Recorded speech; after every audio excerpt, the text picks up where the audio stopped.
Today, I am going to talk to you about special education placement in schools and whether inclusion, also called mainstreaming, is the best option or not. The reason I chose this topic is because I am currently an elementary education major at Elon University. The overarching problem with special education today is the placement of special education students in certain classrooms. The solution to this is the Individualized Education Program, often referred to as the acronym IEP. The reason for this program is because the one-size-fits-all ideology is not effective and causes a lot of problems within the special education realm. Special education is not a place where a student with disabilities is sent to go to. It is a dynamic service of best suiting the needs of each and every student. It is dynamic because it is ever-changing in order to best suit each and every student according to their own needs. Section 504 of the Rehabilitation Act and Title II of the Americans with Disabilities Act are doctrines with information on student placement, evaluation placement procedures, educational setting, reevaluations, and many other aspects. Regarding student placement, these two acts ban any discrimination that could occur through students with disabilities being intentionally segregated from all other students in different classrooms. Only is this acceptable when the segregated classrooms have equal learning opportunities. Before this placement, there is a required evaluation in which students are placed not just according to their intelligence. Instead, the evaluation process is different for each student depending on their disability so that the test can be best suited to their needs. Additionally, the evaluation team must be knowledgeable of the student in order to be capable of best understanding the information at hand regarding that specific student. Every student should have the utmost opportunity to learn among students in mainstream classrooms, depending on what is best for the individual. Because the capabilities and performance of all students change over time, it is necessary for there to be reevaluations. These two acts together continue to establish basic rules and guidelines for disabled students in elementary and secondary schools alike.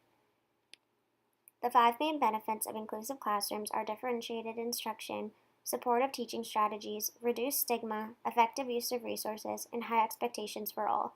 The idea with differentiated instruction is that because all students have different needs and abilities, teaching them in small groups is the best way to tailor each child's education to them effectively and more easily. Supportive teaching strategies are a means of teachers being able to use different tactics that can be helpful for all students, not only those with learning disabilities. Reduced stigma comes into play where it has been observed that students build more friendships in inclusive classrooms. Effective use of resources pertains to how students are often pulled out of their classrooms to go work individually with special teachers, when instead those special teachers could be of help to all students by working in the inclusive classrooms. Lastly, the high expectations for all is there to acknowledge that on every special needs student's IEP is their goals, which may be best achieved where all other students are learning as well. Although with benefits, there are also drawbacks of inclusion.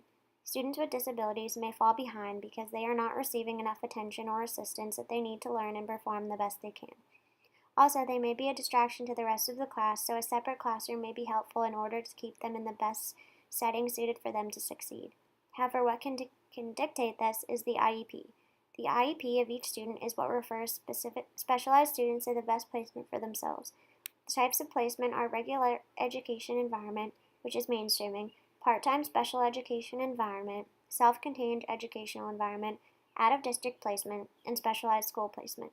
These different placement categories are a solution for families feeling as though their children do not have a suitable place to get the best possible education for them.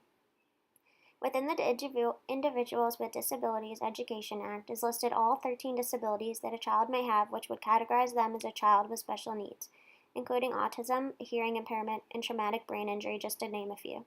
The IEP, which again is the Individualized Education Program, addresses the specific needs of a child, which will include annual goals and measuring progress, among others.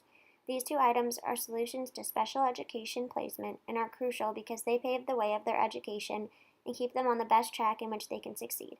Without the IEP, these students would not have as much specialized attention or organization for their schooling because it is the document that includes all of their information, evaluations, and anything that is on a need-to-know basis for the child's teachers that is kept up to date. It basically tracks them all throughout their schooling, and it is essential for them.